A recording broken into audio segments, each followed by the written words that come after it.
எல்லாருக்கும் வணக்கம். அரட்டை பாய்ஸ் வந்துட்டோம். நானு, முதலாளி, மட்டு எல்லாரும் எந்த மேட்சை பத்தி பேச போறோம் அப்படின்னா, சிஎஸ்கே வர்சஸ் ஆர்ஆர் எங்க நடக்க போகுது அப்படின்னா, கவுஹாட்டில. இந்த மேட்ச் வந்து பின்னாடி தான் நடக்குது. ஏன்னா நாளைக்கு முன்னாடி இன்னொரு மேட்ச் எஸ்ஆர்ஹெச் வர்சஸ் டிசி நடக்குது. பின்னாடி இந்த மேட்ச் நடந்தாலும் முன்னாடி இந்த மேட்சை பத்தி நம்ம பேச போறோம் சிஎஸ்கே அப்படிங்கிறதுனால. அதுக்கு முன்னாடி மட்டு பிளேயிங் லெவன்ல இருந்து ஆரம்பிக்கிறியா? இல்ல அதே இப்போதைக்கு சேஞ்ச் பண்ண மாட்டாங்க. மோஸ்ட்லி அதே பிளேயிங் லெவனோட தான் போவாங்க ரெண்டு பேரும். நீங்க உங்க மன குமுறல்கள்லாம் இது குமுறுனீங்களே, அதெல்லாம் பத்தி இல்ல ஆமா, அது பண்ணணும்னு இது பண்றது தான். பட் அவங்க பண்ணுவாங்களா அப்படின்றது மேட்டர் இல்ல. என்ன பிளேயிங் லெவன்னா அதே தான் போவாங்க. பேசிக்கலி சேஞ்ச் பண்ணா ஒன்றும் பெருசா ரெண்டு டீமுமே சேஞ்ச் பண்ண மாட்டாங்க. அதுக்குள்ள அட்லீஸ்ட் இன்னும் ரெண்டு மேட்ச் பார்ப்பாங்கன்னு நான் நினைக்கிறேன். வெற்றி, நீ என்ன நினைக்கிற இந்த மேட்சை பத்தி? ஏன்னா ஆர்ஆர் வந்து சுத்தமா தேராது அப்படின்னு உலகத்தினர் வந்து ட்விட்டர் உலகத்தினர் முத்திர குத்திட்டாங்க. ஃபர்ஸ்ட் வந்து எல்எஸ்சிக்கு அந்த பட்டத்தை கொடுத்துருந்தாங்க. ஒரு மேட்ச் எல்எஸ்சி ஜெயிச்ச உடனே இப்போ எல்லாரும் ஆர்ஆர் பக்கம் போயிட்டாங்க. அதுக்கப்புறம் நேற்று ஒரு மேட்ச் சிஎஸ்கே தோத்த உடனே எல்லாருமே வந்து சிஎஸ்கே மேலே அந்த முத்திர குத்த ஆரம்பிச்சிட்டாங்க அகில உலக ட்விட்டர் செலெக்ஷன் கமிட்டியில். இப்போ வந்து ரெண்டு டீமுமே unfortunately coming off from a loss. First நீ என்ன நினைக்கிற, என்னென்ன சேஞ்சஸ் பண்ணுவாங்கன்னு நினைக்கிற ரெண்டு டீம் பற்றியும்? சென்னை வந்து எக்ஸ்பெரிமெண்ட் இப்போதைக்கு பண்ண மாட்டாங்க. They won't change it unless injury wise, இல்லாட்டி அவங்க பிச்சுக்காகன்னு சொல்லி வேற ஏதாவது பிளேயர் மாத்தினா மட்டும் தான் உண்டு. அதுவும் நடக்காது. இதே டீமோட தான் போவாங்க. ஆர்ஆர் வந்து தெரியல, நேத்து போன டீம் ஓரளவுக்கு செட் ஆயிருச்சு. ஐ டோன்ட் திங்க் பெருசா மாத்துவாங்கன்னு. அவங்க என்ன துஷார் தேஷ்பாண்டேக்கு பதிலா ஏதாவது மாத்துவாங்களா, இல்ல மத்வால உள்ள கொண்டு வரலாமா அப்படின்னு ஒரு ஆப்ஷன் இருக்கு. பட் அதுவும் அன்லைக்லி தான். ஏன்னா போன மேட்ச் அவருக்கு ஒரு ஓவர் தான் கொடுத்தாங்க. ஸோ ப்ராப்ளி அப்படியே கன்டினியூ பண்ணுவாங்க எதிர்பார்க்கிறேன். கடைசி பராகோட கடைசி மேட்ச் ஆஸ் அ கேப்டன். அதனால இல்ல அது இப்போதைக்கு பாவம் அவர் வந்து மக்கள்லாம் வந்து அவர் காலில் விழுகிறாங்க, அவர் ஆசீர்வாதம் பண்றாரு. அவரும் வந்து தோனி, கோலி, ரோஹித் சர்மா மாதிரி ஒரு 20 வருஷம் கழிச்சு இருக்கணும்னு பல கனவெல்லாம் கட்டி கோட்டையெல்லாம் கட்டி வச்சிருக்காரு. அதனால இப்போதைக்கு பராக கடைசி மேட்ச் அப்படின்னு வச்சுக்கலாம். இல்ல அது கன்ஃபார்ம்டுன்னு இன்னும் வந்து இது கிடைக்கல. விக்கெட் கீப்பிங் பண்ணலான்னு சொல்லிட்டு இன்னும் என்சிஎல் இருந்து கிடைக்கல. ஸோ அது டிலே ஆச்சுன்னா இன்னொரு மேட்ச் கூட போகலாம். இன்னும் பல பேர் வந்து காலில் விழுகலாம், மாலை போடலாம். அது வேற நடுவில் எவனோ ஒருத்தன் வந்து அவரே காசு கொடுத்து சொல்லிட்டு நான் சொல்ல ட்ரை பண்றேன், நீ டைரக்டா சொல்லிட்ட. என்ன அது இது இல்லாம எவனோ ஒருத்தன் நியூஸ்ல போட்டாங்க. அது மாதிரிலாம் யாரும் பண்ணுவாங்களா? வந்து ஆர்ஆர் வந்து இப்போதைக்கு இந்த ஃபர்ஸ்ட் 3 மேட்ச் சாமி கொடுத்த மாதிரி கணக்கு வச்சுக்கிட்டாங்கன்னு நினைக்கிறேன். ஆனா சாம்சன் வந்தா மட்டும் இந்த டீம் இது மாறுமான்னு எனக்கு தெரியல. பட் சாம்சன் தான் கெத்தா முதல் 3 மேட்ச் சாமி கூட்டுருவாங்களா ஆர்ஆர்? இந்த மேட்ச் ரிசல்ட்டையும் சொல்லிட்டீங்க. சரி, ஓகே.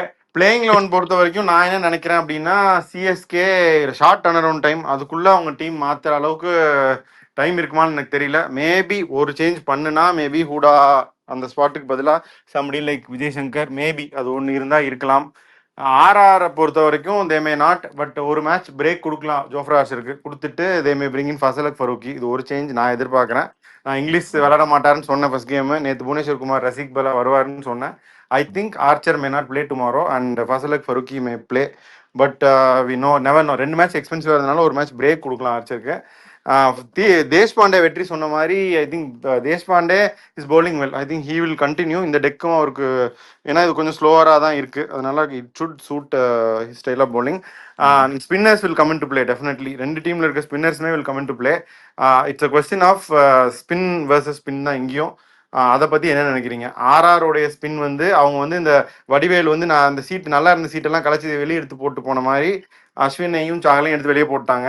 வந்த கார்டு சுமாரான கார்டு தான், அந்த தீக்ஷானா அண்ட் ஹசரங்கா அஸ்வின் சாகல் கம்பேர் பண்ணும்போது இருக்கட்டும். இந்த சைடு இவங்க 3 பேர், ஒருத்தர் பர்பிள் கேப்பை, ஒருத்தர் இந்தியாஸ் மோஸ்ட் சக்ஸஸ்ஃபுல் ஸ்பின்னரு, இன்னொருத்தர் வந்து Ravindra Jadeja, one of the best spinning allrounders the country has ever seen. என்னதான் இருந்தாலும் ஸ்பின் அட்டாக் பேஸ்ட் டீம், 3 நல்ல ஸ்பின்னர்ஸ் இருக்காங்க. This conditions should suit them. நீங்க என்ன நினைக்கிறீங்க? இல்லை, நம்ம போன தடவை அந்த ஆர்சிபியில வந்து பட்டிடார் தவிர யாரும் ஸ்பின் விளாட மாட்டாங்கன்னு சொன்னோம். நம்ம டீம்ல யார் விளையாடுவாங்கன்ற மாதிரி ஆயிடுச்சு. இப்ப அவங்க பேஸ் மட்டுமா விளையாடுறாங்க, நல்லா விளையாடலையா? ரெண்டுமே தான் நல்லா விளையாடல. அதான் சொல்றேன், துபே மட்டும் தான் ஸ்பின் விளையாடுறாரு, கைக்வாட் இருக்காரு, வேற யாரும் அடிக்கிற மாதிரி தெரியலையே. யாரும் ஃபார்ம்ல எதுவுமே விளையாட மாட்டாங்களே. ஸோ ஒன்றும் பெருசா சொல்லிக்கிற மாதிரி இல்லை. இப்போதைக்கு வந்து கொஞ்சம் சென்னையை பொறுத்த வரைக்கும் கொஞ்சம் பெசிமிஸ்டிக்கா தான் தோணுது நேற்று ஆனதுக்கு அப்புறம். பிச்சு சரியில்லைன்னு என்னதான் சொன்னாலும் தெரியல. பவுலிங் பெர்ஃபார்மன்ஸ் முக்கியம். ஸ்பின்னர்ஸ் எஃபெக்டிவா இருக்கணும்னா மற்றவங்க கண்ட்ரோல் பண்ணும், ஃபீல்டிங்கும் ஒழுங்கா பண்ணும். அது ம். நேற்று ப்ரூவ் பண்ணிட்டாங்க. 20 ரன் எக்ஸ்ட்ரா 30 ரன் எக்ஸ்ட்ரா போயிடுச்சு, அதனால விட்டாங்க. பட் ஆர்ஆர் ஸ்பின்னர்ஸ் வந்து சொல்ற அளவுக்கு பெரிய அளவுக்கு கிடையாது. தீக்ஷனா பழைய தெரிஞ்ச டீமோட விளையாட போறாரு. ஸோ ஹி நோஸ் தி அது வந்து மேஜர் பிளேயர்ஸ். அதுவும் வெற்றி அவரும் தான் தேஷ்பாண்டே தீக்ஷாலா 2 பேரும் நீயா நீயா நீங்களா அப்படின்னு தான் நாளைக்கு நிக்க போறாங்க. ஆமா. ஸோ தீபக் சஹார் அளவுக்கு அவங்க எக்ஸ்பிரஸ் பண்ணுவாங்களா, இல்ல பழைய டீமோட ஆடுறோன்னு அவங்க பழைய ட்ரிக்ஸ் எல்லாம் தெரிஞ்சு யூஸ் பண்ணுவாங்களா, அதெல்லாம் கொஞ்சம் இன்ட்ரெஸ்டிங்கா தான் இருக்கும். பட் ஹசரங்கா தெரியல, it hasn't been to the form in IPL so far. அதனால will he bring it to this game ஆன்னு தெரியல. எனக்கு இப்போதைக்கு பாக்குறதுக்கு வந்து நேத்து பெர்ஃபார்மன்ஸ்க்கு அப்புறம் பேலன்ஸ்டா தான் இருக்கு. பிச்சும் கிட்டத்தட்ட ஓரளவுக்கு சிமிலர் பிச் தான். சிஎஸ்கே பிச் தான், சென்னை பிச் தான் இருக்கு இந்த போன கேம் பார்த்ததுக்கும். ஸோ எனக்கு பேலன்ஸ்டா தான் தெரியுது. வேற ஆர்ஆருக்கு என்ன பெரிய எட்ஜ் ஒரு ஸ்ட்ரென்த், பிகர் ஸ்ட்ரென்த் தான் சென்னை அப்படின்னா easily Sanju Samson and Jaiswal must be 2 best openers இந்த காம்படிஷன் என்னை பொறுத்த வரைக்கும், இஃப் நாட் த பெஸ்ட். அதனால அந்த கம்பேரிசன் நம்ம பண்ணோம் அப்படின்னா இவங்க இன்னும் ஒரு settle. Rachin is fine, is going good. But வந்து திரிபாத்தி இன்னும் ஸ்டார்ட் பண்ணல, டேக் ஆஃப் ஆகலை. அதனால தட் ஒரு பெரிய ஸ்ட்ரென்த் அவங்களுக்கு. இவங்க வந்து நம்பர் 3ல விளையாட்டு பண்ணிட்டு இருக்காங்க ரியான் பராக வச்சு. இது அவங்க வந்து number 3 again one of their best batters, if not the best batter Ruturaj Gaikwad வராரு நம்பர் 3ல. அதனால தான் அந்த அந்த டைம் அந்த கம்பேரிசன் பண்ணோம் அப்படின்னா definitely I think RR hold lot of strength there and value. But spin strength வந்து சிஎஸ்கேக்கு ரொம்பவே அதிகமாக இருக்குது. பேட்டில் ஆஃப் ஸ்பின்னர்ஸ் தான் நாளைக்கு மேட்சை டிட்டர்மின் பண்ணும் அப்படின்னு நான் நினைக்கிறேன். ட்ரூதான். ஆனா இப்ப ஆர்ஆர் பேட்டிங் வந்து இப்போ அந்த 2 மேட்ச் கம்பேர் பண்றப்போ RR batting is far better. சொன்ன மாதிரி ஓப்பனர் ஸ்ட்ராங்கா இருக்காங்க. Dhruv Jurel has also shown some form. Hetmyer has shown some form. Parag, he can bring about ஒரு குவிக் 30 நல்ல கொண்டு வந்துடுவார். அவர் 3ல வந்தாலும் சரி, 4ல வந்தாலும் சரி. So compared to CSK's middle order which is likely looking brittle, ஆர்ஆரோட மிடில் ஆர்டர் கொஞ்சம் ஸ்ட்ராங்காவே இருக்கு. ஆமா, ஆனா இந்த அடிக்கடி இவங்க ஏன் best one of the best batters இந்த காம்படிஷன்னா 2 பேரும் ரொம்ப தேர் கெட்டிங் கேரிட் அவே. இந்த அபிஷேக் சர்மா ஹெட் எல்லாம் அடிக்கிறத பார்த்துட்டு நம்மளும் எல்லா மேட்சும் யாரும் கேப்பபிள் ஹிட்டர்ஸ் 2 பேருமே அந்த மாதிரி தேர் கெட்டிங் கேரிட் அவே. அட்லீஸ்ட் ஒருத்தராவது ரோல் டிஃபைன் பண்ணி ஃபுல்லா விளையாடுறதுக்கு பார்க்கணும். அந்த மாதிரி அவங்க பிளான் பண்ணி பண்ண மாட்டேங்கிறாங்க. இப்போ ஃபர்ஸ்ட் மேட்ச் அன்ஃபார்ச்சுனேட்லி ஹைதராபாத்தோட அந்த பெரிய ஸ்கோரை இஷ்டத்துக்கு போய் பேட்டை விட்டாங்க 2 பேருமே. ஜெய்ஸ்வால் ஃபர்ஸ்டே அவுட் ஆயிட்டாரு. ஐ திங்க் சாம்சன் ஒரு 50 அடிச்சுட்டு அவுட் ஆனான்னு நினைக்கிறேன். போன மேட்ச் ஒரு பிளானிங்கே இல்லாமல் அடிச்சாங்க. இந்த பிச்சுக்கு வந்து 190 அடிச்சு 180 அடிச்சிருந்தா they could have close the game. அதுவும் அவங்க பண்ணல. ஐ திங்க் அந்த மாதிரி they're getting influenced by seeing Abhishek சர்மாவோ இல்லை மற்ற டீம்ல அடிக்கிறவங்கள பார்த்துட்டு நம்மளும் பண்ணலான்னு பண்ணாம அவங்களோட கேம் அவங்க ஆடணும் அப்படின்னு நான் நினைக்கிறேன். மட்டும் நீ என்ன நினைக்கிறேன்? அதான் அவங்க அட்லீஸ்ட் அதுக்காக ட்ரை பண்ணி கம்மியாக அடிக்கிறாங்க. நம்ம இன்னும் ஒரு 150 கூட அடிக்கலன்னு நினைக்கிறேன். ஸோ பேட்டிங் வந்து ரொம்ப வீக்காக இருக்குது. இருக்கிறதுலே வீக்கஸ்ட் மிடில் ஆர்டர் வந்து நம்ம தான் இப்போதைக்கு. ருத்துராஜ் இல்லைன்னா அவ்வளோதான் அப்படின்ற அளவுக்கு தான் இருக்குது. டாப் 3 தான். டாப் 3ல யாராச்சும் ஒருத்தர் அடிச்சு தான் ஆகணும் அப்படின்ற மாதிரி தான் நம்ம டீம் இருக்குது. மிடில் ஆர்டர் வந்து சுத்தமாக நம்பிக்கை இல்லை ஸோ இந்த டீமில். ஸோ கஷ்டம்தான் அப்படின்ட்டீங்க. அப்புறம் இன்னொரு ஸ்டார்ட் சொல்றேன் கேளு. 2018 இருந்து சிஎஸ்கே கடைசியா 190 சேஸ் பண்ணது, 190க்கு மேல சேஸ் பண்ணது வந்து 2018லயா ஃபைனல்ஸ் இல்லையா? 15 ஓவர்ல சேஸ் பண்ணோமே. 190 15 ஓவர்ஸ்ல 170 சேஸ் பண்ணோம். அது சரிடா, 190 சேஸ் பண்ணது இல்ல. அதுக்கு பதில் சொல்லு. ஓகே, அது சொல்றதுக்கு என்ன இருக்கு? பேட்டிங் என்ன சேஸ் பண்ணோம். 190 எல்லா டீமும், அதுல மத்த எல்லா டீமும் கம்பேரிசன் போட்டிருந்தாங்க. எல்லா டீமும் லாஸ்ட் சேஸ் 190 வந்து 2025 2024. ஒரே ஒரு டீம் மட்டும் 2023 இருந்துச்சு. மற்ற எல்லாம் 25 24 25 24 24 தான் இருக்கு. இந்த ஒரு டீம் மட்டும் 2018ன்னு இருக்கு. இன்னும் 2018ல இருந்து அதே டெம்ப்ளேட்டோட ஆடிட்டு இருக்கோம். ஆனா அதுக்கப்புறம் 2 டைட்டில் ஜெயிச்சிருக்காங்களே. 2018ல இருந்து தோனி கீழே போயிட்டு இருக்காரு, மேல வர மாட்டாரு. இன்னொரு ஸ்டார்ட்டும் நான் பார்த்தேன். Dhoni number of sixes and ஒரு certain strike rate in winning causes பார்த்துட்டு இன் லூசிங் காசஸ் அதுவும் போட தான் செய்யறாங்க. தோத்தா எல்லாத்தையும் போட தான் செய்வாங்க. அதுவும் இருக்கதான் செய்யுது. சரி, தோனி எத்தனாவது வரணும்னு நினைக்கிறீங்க உங்க பேட்டிங் ஆடல? உங்க ஆசையெல்லாம் சொல்லுங்க மட்டும். இல்ல, தோனி வந்து நேற்று வந்தது ஒன்றும் தப்பு இல்லை. என்ன எல்லாரும் அவுட் ஆயிட்டாங்க. 15வது over 16th over is good enough. அவர் வந்து பிசிக்கலி அவரால் 5 ஓவருக்கு மேலே விளையாட முடியல அப்படின்னு தான் சொல்லியிருந்தாரு. அது ஒத்துக்க வேண்டியது தான். இவனுங்கெல்லாம் மற்றவங்கெல்லாம் தண்டத்துக்கு சீக்கிரம் அவுட் ஆயிட்டாங்கன்னா அது ஒரு என்ன பண்ண முடியும்?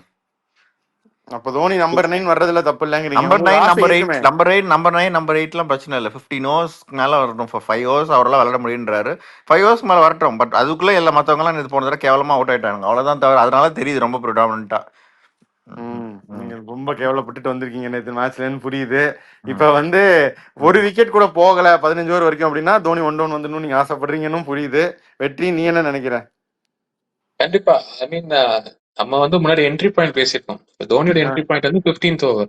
ஆனா அது கூட அடிக்கிறதுக்கு கொஞ்சம் ஆள் வேணும். ஆமா. கடைசியில அவர் வந்து 100 ரனோட வந்துட்டு அவர் மேட்ச் பினிஷ் பண்ண அட்லீஸ்ட் ஒரு 10 ரன் 15 ரன் லாஸ்ட் பினிஷ் பண்ண சொன்னா பினிஷ் பண்ணுவாரு. கடைசி ஒரு ஓவர்ல 50 ரன் அடிக்கணும்னு சொன்னா அது அவராலேயே முடியாது. அது கொஞ்சம் கஷ்டம் தான். பட் என்ட்ரி பாயிண்ட் வந்து I think 15th 16th over is a good entry point for Dhoni. And he's our finisher and big hitter. வேற யாரும் இல்ல தூபே தவிர. So he's our finish and big hitter. So 15th over is a good entry point. அது irrespective of எத்தனை wickets முன்னாடி வந்துச்சு. ஆனா அப்பயும் அவங்க என்ன பண்ணுவாங்கன்னா திருப்பி சாம் கரன் அனுப்புவாங்க. சாம் கரன் வந்து 2 மாசத்துக்கு முன்னாடி நடந்த IL T20ல MVP, highest run scorer. அந்த ஊருக்கு அவர் அந்த ஃபார்முக்கு அடிச்சிட்டாரு. ஸோ இந்த வருஷத்துக்கு அவர் கோட்டா முடிச்சிட்டாருன்னு நினைக்கிறேன். கரெக்ட் தான். குவாலிட்டி ஆஃப் பவுலிங் அங்க இருக்கு, கண்டிஷன் சிமிலர் தான், but quality of attacks difference இருக்கு. பட் தென் அவங்க they are going by performances across the globe. But let see. அதுக்கப்புறம் இன்னொன்று வெற்றி என்ட்ரி பாயிண்ட் அப்படின்னு நான் திங்க் பண்ணும்போது இன்னொன்று வருது எனக்கு.